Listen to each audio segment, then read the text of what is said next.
এই ভিডিওটা একটু বড় হতে চলেছে, কারণ এটা পুজোর দিনের ভিডিও বলে কথা। সকাল থেকেই মোটামুটি সবাই আসতে শুরু করেছে। বাড়ির পুজোটা ছিল শনিবার, আর গতকাল অমাবস্যাতে শুক্রবার অনেক কালী পুজো হয়েছে।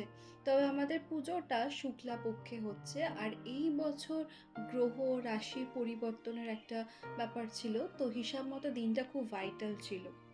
বছরের একটা দিন তো মা আসে, আর মায়ের সাথে সাথে আসে অনেক মজা, অনেক আনন্দ। কেন বলো তো?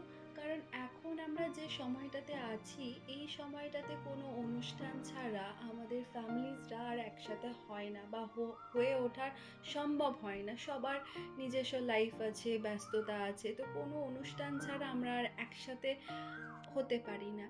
তো যে কটা ঘন্টা আমরা একসাথে থাকি, সেই টাইমটাতেই আমরা সবাই মিলে মজা করি, আনন্দ করি। এভাবেই কাটে, সবার সাথে সবার দেখা হয়, আরও অনেক গল্প হয়। দেখো, এখন তো রাত থেকে ভোরও হয়ে গেল, আর আমাদের কিন্তু ভোরে বিসর্জন, মানে সূর্য ওঠার আগে। তাই ভাবছিলাম যে এতদিন ধরে এত প্ল্যানিং হচ্ছিল ঠাকুর কোথায় বসবে, কীরকম কী হবে, আর সেই সময়টা এসে আবার চলেও গেল। তবে আসছে বছর আবার হবে।